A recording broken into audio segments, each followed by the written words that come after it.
Здравствуйте, друзья! Поговорим о деньгах, о финансах, о серебряной монете и о Средневековье.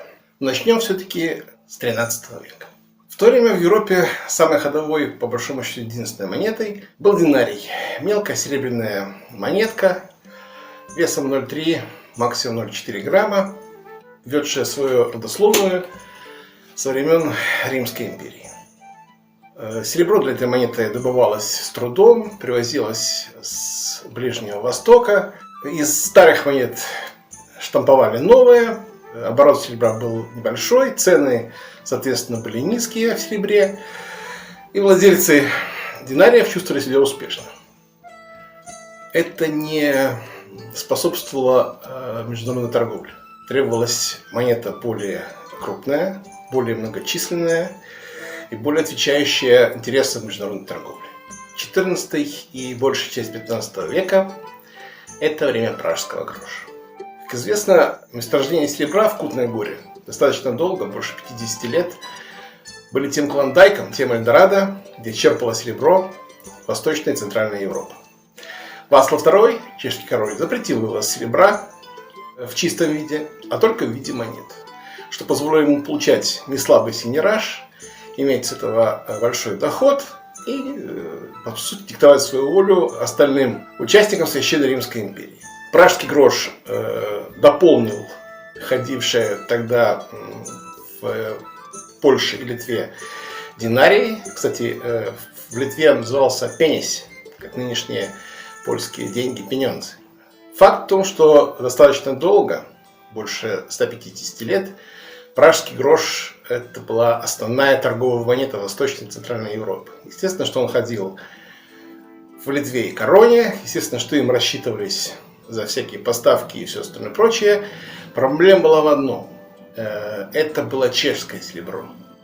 В Польше в то время серебра не добывалось, соответственно, проблемы с обращением были достаточно серьезные. Но все плохое когда-то кончается. Кончилась и зависимость Польши от пражского гроша. Поляки начали добывать в своей части Бескид серебро, мало и скромно, но все-таки свое, что позволило достаточно быстро наладить эмиссию собственных денег. Люблинская уния объединила в конфедерацию коронные княжества, Литву и Польшу. Достаточно долго монетная система Литвы отличалась от монетной системы Польши. Продолжали ходить динарии, продолжали ходить гроши и более крупные монеты. Полтораки, трояки, осьмаки и в том числе орты. Орт – самая крупная монета, 18 грошей. Единообразие монетной системы установил, в конце концов, король Стефан Баторий. Вот об этом мы сейчас и поговорим подробно.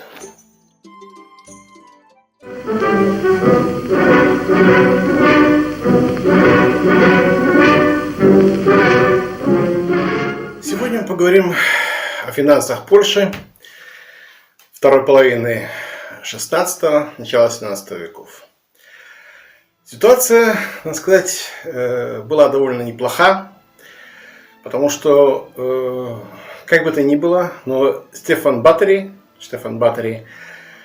польский король и князь Литовский, таки привел Речь Посполитую, пусть не к окончательной победе, но к положительному результату Ливонской войны, скажем так. Польша не победила, но и не проиграла точно. Более того, изрядно приросла территориям на востоке. Кроме того, ситуация в экономике, в экспорте зерновых улучшалась постоянно и непрерывно.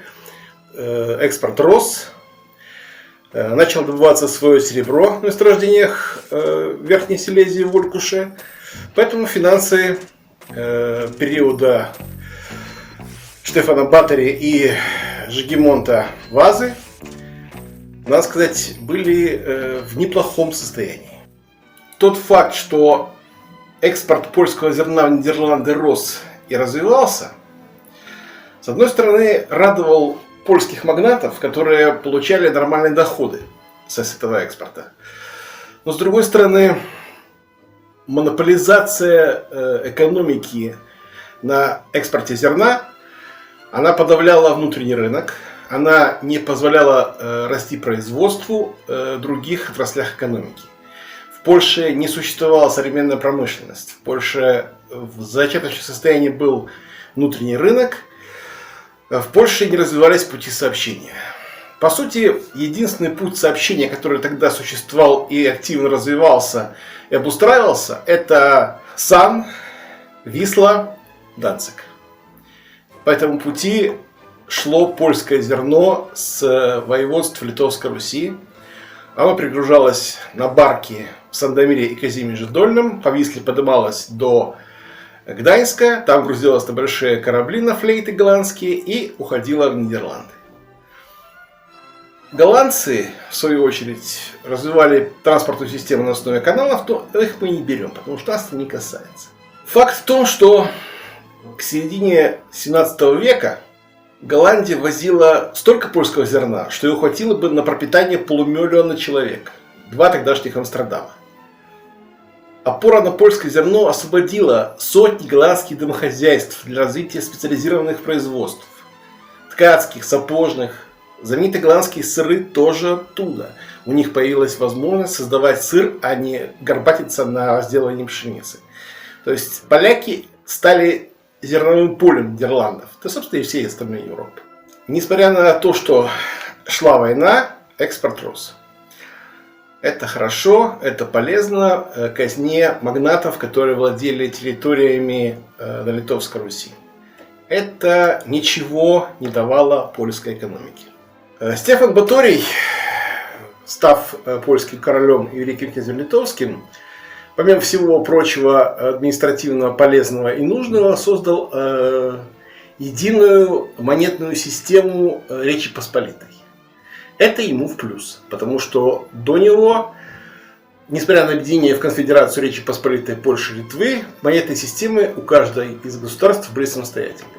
Это создавало некоторые проблемы на рынках, это создавало трудности в пересчете налогов, это создавало неудобства в пересчете взносов в казну на общее дело, в частности на армию. Стефан Баторий впервые ввел единую монетную стопу для обоих частей конфедерации и более того добился ее полного претворения в жизнь. Надо сказать, что Стефан Баторий вообще был очень талантливый администратор. Полякам очень сильно повезло, что он стал их королем. В чем суть Баторьевой стопы? Ну, во-первых, Баторьева стопа, она основывалась на добыче серебра в Польше. Как я вам уже докладывал, до 15 века, до начала 16 века, в Восточной Европе основным источником серебра была Чехия, Кутнагура. И чешские короли этим пользовались немилосердно. Они чеканили пражский грош, рассчитывались им, имели с него сеньораж до 15% и очень неплохо себя чувствовали, надо сказать. Довольно долго поляки использовали пражский грош в расчетах. Потом даже боролись с так называемым свидненским подлым грошем, я об этом тоже уже докладывал. Но, наконец, терпение лопнуло, и месторождение польского серебра в Олькуше, в Верхней Силезии, позволили полякам начать чеканить монету из собственного серебра, уже весь сеньораж от нее, получая в польскую казну. Сеньораж, правда, с олькушского серебра был невысок, от 5 до 7%, но это тоже деньги. Это тоже деньги и не маленькие. Баторий определил основу польской расчетной системы, базировавшейся на мелкой монетке, именуемой динарий. 18 динариев составляли грош. Польский или литовский. Ну, у них тоже была большая разница, но она несущественна. 6 динариев составляли солид. В Литве назывался шелек. Это все были серебряные монеты. Просто динарий был очень мелкой, пенись, очень мелкой монеткой, весом менее грамма. Соответственно, Шелик весил 2,3 грамма, ну, а грош и дальше 3-грошовики, 6-грошовики, орты 18 грошей, чеканились золотые дукаты. То есть и система была достаточно устойчива по двум причинам. Несмотря на большие расходы на войну и на совершенствование армии, Польша могла рассчитывать на доходы от экспорта пшеницы и на добычу серебра для монеты на Олькушском месторождении серебра. Большом, серьезном, достаточно богатом. Поэтому довольно долго, ну практически до конца своего существования, эта система прожила. И, в общем-то, несмотря на все инфляционные процессы, обесценивание серебра, ухудшение монеты и авантюру товарища Баратини, она таковой и встретила конец Речи Посполитой. То есть Штефан Батори – это создатель системы, которая пережила не только его, но и саму Польшу.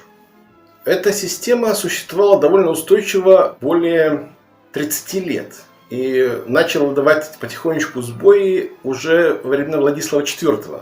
Но это уже немножко другая ситуация, потому что Владислав IV вел несколько серьезных войн с настоящими армиями, и поэтому требовались большие расходы, и их нужно было покрывать. Поэтому чеканка шла непрерывно, эмиссия шла непрерывно, и шло непрерывное ухудшение монеты.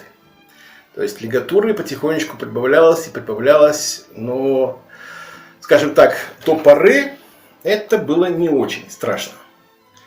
Все-таки запас прочности, заложенный в финансовую систему Польши Баторием, это позволял выдержать. Хотя, конечно, было и трудно. Проблема в том, что положительное сальдо внешней торговли постепенно уменьшалось. То есть достаточно долго поляки были в плюсе. Поляки вывозили больше, чем ввозили. Соответственно, казна магнатских хозяйств разбухала от денег. Но эта ситуация с каждым днем и каждым годом становилась все хуже. То есть, если, скажем, на середину 16 века, на 1548-1550 год, положительное сальдо превышало 50%, то уже в 1626-29, к моменту блокады Вислы Густавом Адольфом, она уже едва превышала 6%. А, скажем, к концу 30-летней войны, в 1648-49 году, баланс стал уже отрицательный. То есть вывоз пшеницы уже не покрывал расходов Польши на ввоз изделий промышленности, потому что в Польше промышленности не существовало в природе. Это главная ключевая беда Речи Посполитой. Это узконаправленное развитие хозяйства на экспорт пшеницы. Пшеница не перерабатывалась, пшеница никак не использовалась на внутренних рынках, пшеница вывозилась в Нидерланды, с нее магнатские хозяйства получали основную маржу, благоденствовали, эта пшеница не приносила польскому государству ничего. И это была проблема. Это была очень большая, серьезная проблема. Но до поры поляки старались на нее внимания не обращать. Принцип простой. Вывезем пшеницу и все, что нам нужно, купим в Европе. В Польше даже не отливались пушки. В Польше не делались стволы для мушкетных ружей. Польша не производила ничего сложнее простых гусарских сабель. Вот в чем беда. В то время как Западная Европа, благодаря постоянно ведущимся войнам, совершенствовала военное искусство, превращая его в науку, в то время, когда в Европе пехотно-линейная тактика полностью вытеснила кавалерийские атаки с поля боя, поляки продолжали благодушествовать, рассчитывая на то, что пшеница украинских воеводств и гусарская конница позволят существовать Польше вечно. Они очень сильно ошибались.